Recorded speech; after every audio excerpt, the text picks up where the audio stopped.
Sorry, we're not live yet. Yeah.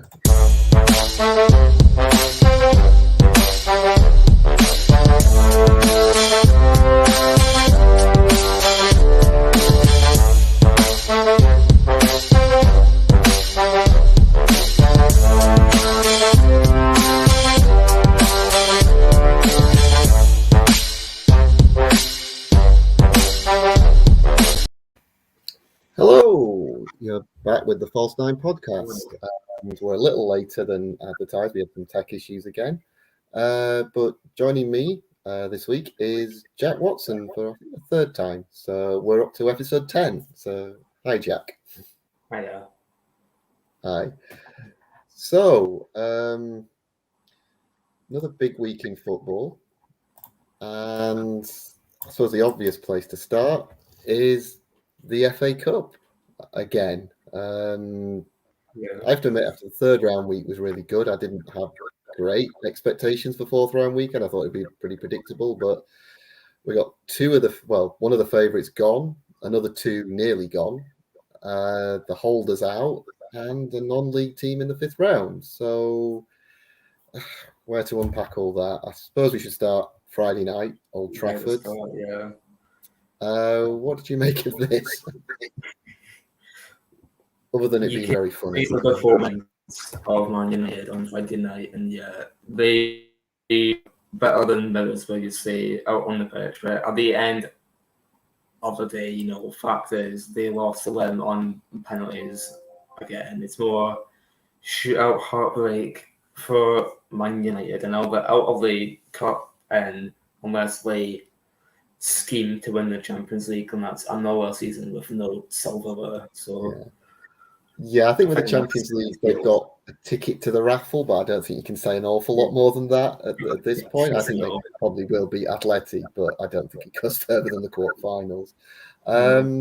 Yeah, I mean, they had the chance to win this game 5 times over. Ronaldo missed penalty. There was absolute sitter from Fernandes. And then 2 ex-Manchester United Academy players combined, one with the use of his hand, to score a goal that you could say it's the letter of the law, it's fine. But had Watmore smashed that into the top corner, it would have been disallowed for handball because he would have directly scored the goal, but it was fine for him to cross it. So, yes, letter of the law, but the law's an ass to me, quite honestly. On this. It was just bonkers that this stood. But yeah, I mean, my feeling was Man United played pretty well, and 19 out of 20 times they win that game. It just wasn't their night. It was all I could say about it in the end. No, yeah. Although we draw into Burnley 1-1, that's less of an anomaly. Yeah, I think that was a poor performance as well, though. I would say. I mean, that was what I saw. We should say on this, big shout out to Sol Bamba, 37 years old. Was in chemotherapy a year ago, and he comes off the bench to put a penalty away for Middlesbrough. And the other thing I've got to get in, being from Leeds, is this is the first time Man United have lost to a lower league team in the FA Cup third round since they lost to Leeds in 2010. Johnny Howson set up the winning goal that day, and he was playing for Middlesbrough on Friday night, so clearly he loves it at Old Trafford. But I think the serious point from that is that particular year, Man United did go on to win the league. So there is, much as with Man United, there's always a tendency to overanalyze everything. I just think, it's a one-off game. It just didn't happen for them, and just move on. Yeah. I mean, they are guilty. We talked a few weeks ago about that. They got that quite lucky win over PSG in the Champions League and decided that was a good reason to employ a manager full time. So they shouldn't be making major conclusions. I don't think out of this game. It's analytical then, because they aren't doing the best in La Liga. So if they just keel over to them, then maybe at that point, you can start to ask what's Wagner doing. But for just a freak result against Middlesbrough, who have momentum from Chris Wilder, you can't make much beyond that. It's just a football. It happens. And then we got from sort of magic upset to, really, I watched this game, West Ham Kidderminster.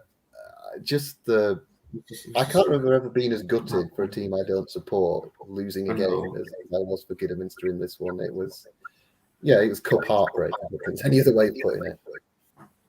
It's like they scored quite early on, I think, and then they conceded twice, one injury time, and then the same at the end of extra time. It's just madness. You can't. Yeah. West Ham, you look at the squad budget there, and it's just like the fact that they were like seconds away from the fifth round.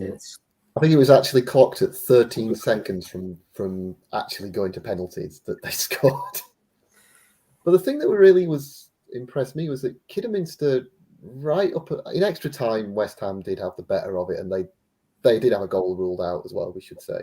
In extra time, and they looked like scoring from that point on. But it was really turned on Declan Rice, who they rested, coming off the bench, scored the goal, really drove them forward. And I think without him, it would have been a different story. If they'd have just left him out of the squad completely, that would have been that, I think, on Saturday.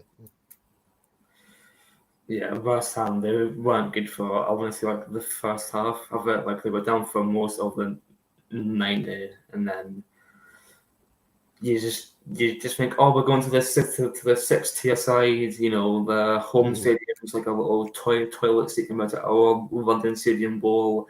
It'll be fine. It'll be a walkover, and then you have to wait until the 120th minute to go through it. It's what can happen. It's in the cup, and I mean the other thing we should say on non-league sides was Boreham Wood. They did get through against Bournemouth, who were pretty awful and rested a lot of their players, which I suppose is understandable. They're trying to get promoted to the Premier League, which is their big thing this season. But again, this wasn't a fluke, and it wasn't one of these old style, just a bit of bad luck on a bobbly pitch. Boreham Wood were really good, and I think I talked with Tyler about this a few weeks ago, that the standard in non-league football now is just so much better, and they can all play out from the back. They're all full-time pros. So it almost feels disingenuous to talk about teams like the National League now as amateurs, because clearly, technically, they're not. Yeah, you could swap half of like the League Two with the National League, and it would be the same. Like these are people who, as time goes on, they'll get paid more. They'll be better, with their feet off their feet. Like compared to like 5 or 10 years, would Boreham Wood or Kidderminster ever have a chance in the third round, second round, in the fourth round? Probably not. And yet here we are now heading into the fifth round with where are Boreham Wood? They're in the are they in the fifth tier too, or sixth tier? They're fifth tier. Yeah. And they're going to Everton, so they've got a chance as well. which would top everything if they could knock Everton out. But I suppose the other result we should touch on is the holders are out. Leicester got battered at Nottingham Forest, who previously put Arsenal out, and Leicester were awful. Forest were really, really good. I sometimes think with that kind of fixture in the cup, that away from home, team in the Championship who are not at the forefront of the promotion race might be trying to get in the playoffs. They always feel like the dangerous ones because they really can go for it, because it's not one of these teams that they're trying to get in the top two, and so they have to keep going and they have to keep going in the league. And so even though Forest might still get promoted, this really felt like their season. And that's I think how this one happened. Yeah, I don't think Fulham or like West Brom can be last of 4-1, even when at home, and you could say, is Brendan Rodgers trying to lose his dressing room, because you've seen what he said after the game about his place in that, and you think, is he starting to lose his place as the manager of them, because we're in like year 3 now or like year 2, and Yeah, yes, they've won the FA Cup, they've made it to Europe, but this season's been a real downgrade from what they might have been used to, yeah, and I think yeah. I losing think that's 4-1 true. is kind of, He does tend to have a big impact, Brendan, and then it did at Liverpool. It never quite got to that point at Celtic, but he does have this tendency that it goes down quickly. yeah. And I think the other thing that's with Leicester this season, I think 5th and then 5th, there was always going to be a drop off, and I think Fofana being missing all year, that's made their defence look really slow without him. And I expect them to be better next season, but I think, yeah, this feels like a bit of a write-off season now for Leicester. They're not going to get in the top 7 even, really. No, and do you rate the chances in this brand new Conference League, or do you think they just kind of play the B team and just kind of get the fixtures done? Because Yeah. I always think with the Conference League, it depends who we're talking about. I think if it's a club like West Ham, I know they're in the Europa this year, but if they were 7th next year and went into the Conference League, it's like, well, they haven't won a boatload of trophies, so why not go for it? Leicester, who've won the Cup, they won the Premier League not too long ago, you think, well, he's going to be a bit of a, well, we'll be in it, but it's a poor consolation prize to them, I think. Yeah. So from the Cup to Italy. And we were saying the other week how good Inter are, that they're running away with the title, and it all went wrong at the weekend. They were a goal up, seemed to be cruising against Milan at the San Siro in the Milan derby, and then Olivier Giroud just comes in with 2 late goals in a quick succession, and yeah, Milan have won the derby. And I really was shocked by this one. yeah, I feel like Giroud is one of the better big game players. Like I can't remember the last time he had a brace for AC Milan, and now here he is at the derby, just doing what he does against this kind of brace. And like they were decent goals, like they weren't pure tap ins. Second one particularly was a really nice finish. Yeah. And so now, I believe that it's. Yeah, I think if I was to write a book of really underrated footballers, I think Olivier Giroud would be page 1, chapter 1, because everywhere he's been good, and a lot of managers don't rate him. I know there was that Benzema comment that tends to weigh on him a bit, but he just keeps doing it, and he did it in the last night in the Cup as well. He got another brace, so they threw in that as well. Yeah, what was it, 500 grand that Milan paid for him this summer? I know he's old, he's not going to be around that much longer, but still, he just keeps doing it. Yeah, he won the league with Montpellier at the start of the decade. That's right. Then he went to I don't know if he went to Arsenal right away for. I think he did. And then he did great there. They won a few FA Cups. They got to the Europa League final, and then he went to Chelsea. Trophies just there seem to spawn out of nothing. And now, he is at Milan again, doing great, helping them get into cup semi-finals and being competitive in the title race. And he's one of France's leading all-time scorers. Yeah. Like, I feel like his career, when it ends, people will maybe finally realise, okay, we've severely given this guy not enough praise, Yeah, I mean, he's not the most stylish player, but he's strong. He holds the ball up. His finishing with both feet is really good, as well as he's not just some big target man that heads the ball like Chris Wood, which is how he tends to get characterised. And I think he's a player that France will miss when I assume he'll retire after the World Cup this year. And I think they will miss him. There's now only a point in it in Italy, and Inter's next game is away at Napoli this weekend. So I suppose the obvious question, do we still fancy Inter to win the title, or are Milan now favourites? I mean, it is hard to base it off, but I still have to go with Inter, and you can make the point that because Milan have no European commitments, they can just go full force and they get in the Scudetto, do and I want to give it a go against Liverpool in the 116, which is coming up soon. Is there someone else up playing that could Atalanta or Napoli? Yeah, I think Napoli have to win this weekend with Inter coming to town. I think if they don't win that, then that's it. Yeah, but there's also, I think that draw and Inter pulled a bit further clear when Milan only drew with Juve, and you think, well, I think Inter still have to play Juve again, so it just feels like this is the one really good title race in Europe. I'd still fancy Inter just because they've been there and done it.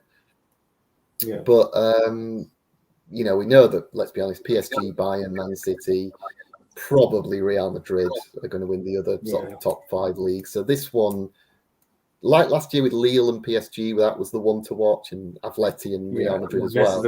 This is the only one this year that I think goes to the last couple of games of the season. Yeah, Man City. Man City, they've got the Premier League down. Real Madrid, they could be caught by Sevilla, but that would require a mad consistency. But like their squad, might be able to have. France, just give it to PSG now. I mean, who's there to take it from them? It's like PSG's reaction to not winning the league. I mean, and Lille were great last season, but their reaction was to go get Donnarumma, Messi, Sergio Ramos, Wijnaldum. We'll try and get Pogba, and he's probably coming in the summer. And this is what happens. One league title, and you go. Yeah, look at what you've done, Lille. You've been a monster.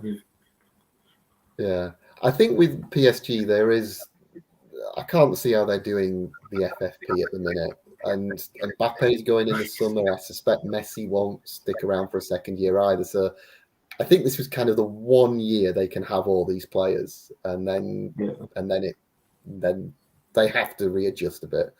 I think, because the French league is it used to be. I mean, in fact, I looked this up. Of all the top 5 leagues in Europe, France has had the most different champions since the Premier League was formed. I think they've had 9. I think I read, which is way more than England, Italy, or Spain, and certainly more than Germany. So it would be nice to get a better race in France next year.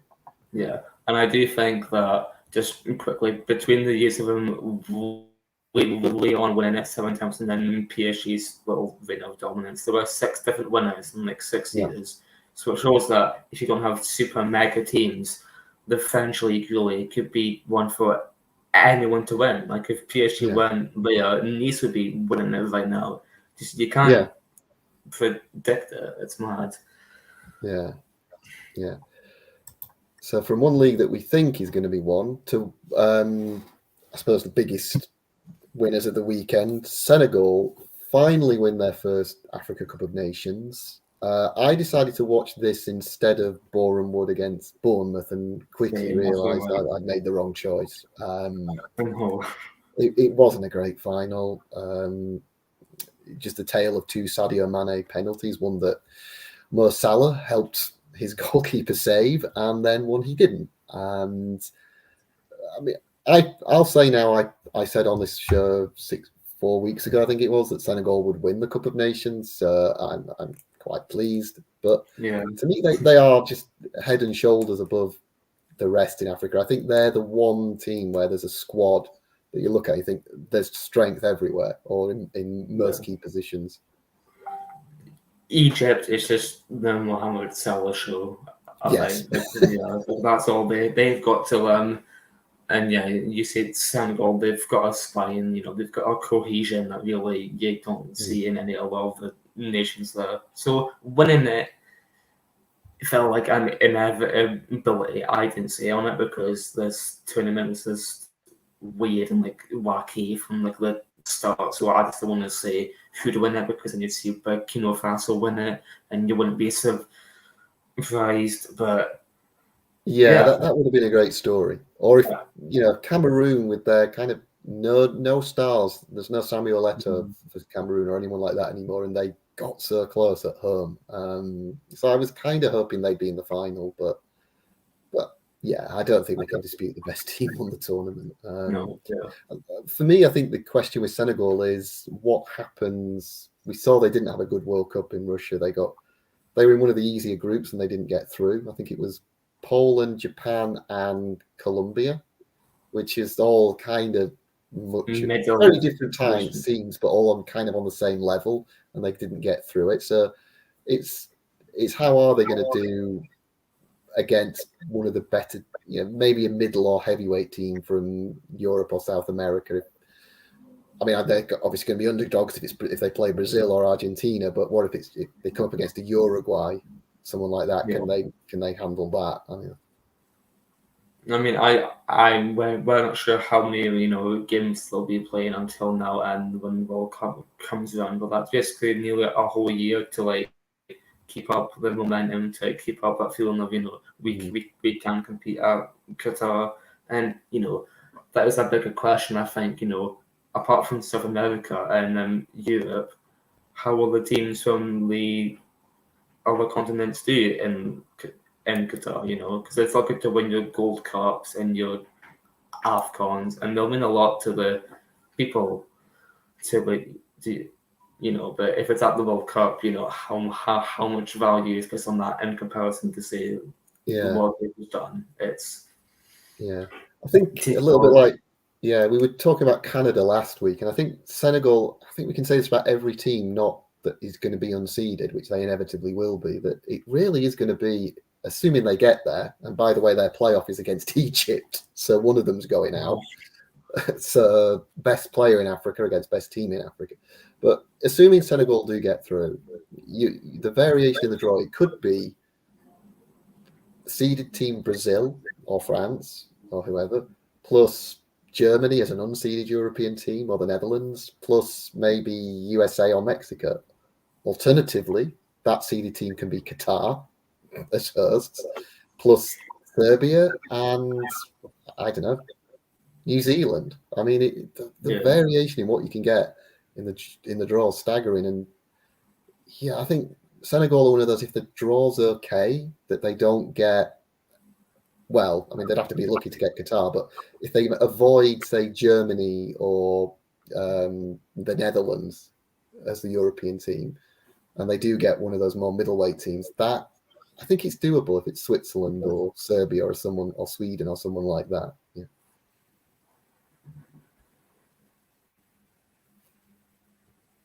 So they're, we have got, actually, we should say, though, on the horizon, World Cup qualifiers. All the playoffs are in March, and I mentioned Senegal play Egypt. We've also got Ronaldo or Italy are going to go out from Europe, and it's still all to play for in Australia, in Asia and South America. So fun times there. And thinking much further beyond Qatar 2022. Announcement this week that the UK and Ireland joint bid is now going to be for Euro 2028 instead of the 2030 World Cup. Obviously, I mean, Jack being Scottish, Scotland haven't been co-host on a major tournament before. Would you be excited at the Euros coming to be this combined UK Ireland bid? I mean, it is a nice idea, and you do wonder what was the reason behind downsizing from a World Cup, which I don't think isn't a dreamland complete crazy event to have the UK having a World Cup. But okay, for the Euros, we've got great grounds. You've got the two ones in Glasgow. You've got Celtic Park. You've got Ibrox. It's just a case of, I think most of it will be in England, which they don't want to admit. But I feel like that's where the main. I would agree. I mean, I was thinking, they said they want 10 cities or 10 stadiums, but I suspect that's a minimum requirement, and they would probably say we'll do 12 because they can. Yeah. Especially because there'd be 5 countries. That's 5 host nations as well. So I was thinking, okay, probably Celtic Park over Ibrox, along with Hampden, would be the Scottish ones. Aviva Stadium in Dublin. You've got to have Windsor Park because Northern Ireland are a co-host. The Principality in Cardiff. Then the rest, I suspect, would be in England, which would be. I always think these things are better if they get around the country. I wouldn't want to see a load of. I wouldn't want them to go, okay, Wembley, and then the semis are at Tottenham Stadium and Stamford Bridge. I would like them to go, okay, one of the Manchester stadiums, probably Old Trafford, one of the Liverpool stadiums, because Everton will have their new one to compete with Anfield. Villa Park, somewhere on the south coast, maybe, that gives it a different flavour, and maybe Ellen Road, maybe St James's Park, a few others. Or let's go to like London and Birmingham and like Manchester. No, like the whole point of being a host nation is to show the entirety of that nation, and like why not? I think one thing I do like about this bid, compared to some of the ones we've seen for major tournaments the last few years, is that because Britain and Ireland, it's quite small geographically, it makes it more affordable for fans because, in the Euros we've just had, I think Wales fans pointing this out, they went from Baku in the group stage to having to go to, I think it was to Copenhagen for the second round. That's a long way, and that's an expensive trip. Whereas here, we don't see this as much now in tournaments. If you go back to, say, Germany 2006, fans could just go to the country if you can get there, which can get there from anywhere in Europe or maybe a flight cheaply, and then just go around with a tent. Basically, you could just go around the country because it's manageable. Yeah. Whereas you look at things like 2026, when we're going to North America, you think, well, hang on, teams might play the final in New York, but the semi might be in Mexico City or Vancouver, and you're going to go obviously you want to go all around these places. That's fair enough, but it does feel like a lot of these tournaments are starting to really price fans out, I think.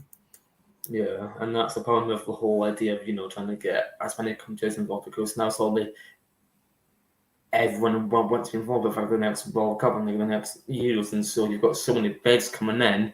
Most probably not going to see the day in light day because being a host nation is a big deal.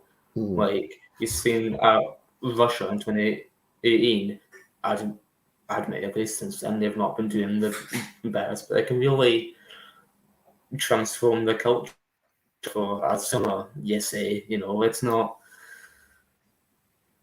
even. I think it's like the transport and pricing here at the UK and Ireland. It's one of the more manageable ones you can have. Yeah, it is. It feels like a kind of, again, UEFA playing it very safe if they select this, because the other two bids, one is in Turkey, who want to host alone, and the other one is a kind of Balkans bid, I best describe it as. I think it's Greece, Serbia, Romania. I think in total there's 5 again, host nations, but again, they're kind of dotted around, and it's great that they want to have these events in these other parts of the world, not just London, Paris, Munich, and Rome, and which we're used to seeing. No issue with that, but again, that does sound like quite a pricey experience for fans if they're going to have to dot around 5 countries, not all of which are that close together. Yeah. I know. They've said officially the reason that they're going for Euro 2028 is it's just practically a lot more manageable because they pretty much got everything already in place. Whereas the 2030 World Cup, FIFA's long list of requirements, which include things like this, I think it's like a 2-kilometer exclusion zone around the stadium, which would be enormous upheaval. If you can imagine them doing that at Wembley, just rebuilt everything, they'd have to do it all again. And there's very few. I think in Britain and Ireland, there's still the mentality of clubs being very close to their communities geographically and not just being like West Ham, going to Stratford. And that doesn't fit with a FIFA World Cup. And the one thing I couldn't help thinking, because I said World Cup to start with, and now they're going for this, is there a bit of is there a doubt about the 2030 World Cup actually happening now that FIFA are banging on their biannual World Cup drum? If they were to get that, which they're saying is going to have to be after 2026, then that would have been the summer of 2028. And I think, is this just some of the bigger federations, bigger associations in Europe, like the English FA, and I assume all the others, big ones, are on board with this, saying we're not having a biannual World Cup and we're going to have our own European Championships that summer, as we always do. And I kind of think there's a bit of that involved in this bid. Yeah, it should be, and they keep banging on the drum of the biennial World Cup, which I just think highly doubt about it would happen. Because you'd imagine it'd be like a Super League like reaction from just not as fans, but entire countries just wouldn't be for it. It's that, and again, the reasoning for going from 2030 to just the Euros, well, it is a price thing, or not having to meet FIFA's weirdly controlling requirements. It could be a variety of things. But I do think it is a bit of a statement to FIFA, like, this whole having a World Cup every 2 years. We don't want to, so we're going to put in this bid now, so you know that. Because I think they are the only ones who still believe that this whole 2-year World Cup thing is like a good idea at all. It's not. Yeah. I mean, I do think there's a real danger as well. I mean, to just get off topic a little bit with this, that if they were to force it through, that could really mean a lot of countries just decide they're going to leave from Europe and South America particularly and say, look, we don't want to be part of FIFA anymore. We're not going to be in your World Cup. We're going to go make our own every 4 years, and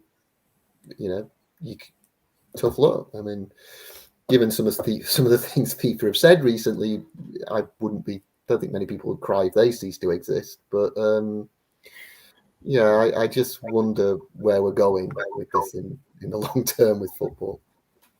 Oh yeah, it's best not to think about it. Just think, as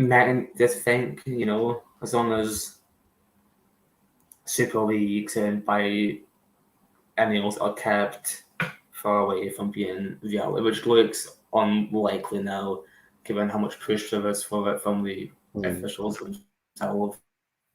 But I think the fans would have more power than people might have thought, because remember this time last year, for those 2 days with the whole Super League nonsense, it was complete madness. And I think that feels like a line in the sand that fans have drawn, but we could only, I suppose, wait and see what madness FIFA tell us that is good for the game. But that's about all we've got time for this week. Next week, Champions League is back, or at least 4 of the last 16 games are back, and we've got the Premier League this weekend. Big games at the top and bottom of the table, and I'm sure there'll be other stuff to talk about too. So, signing off here. Okay, and we'll see you all again next week. Bye from me. Bye from me.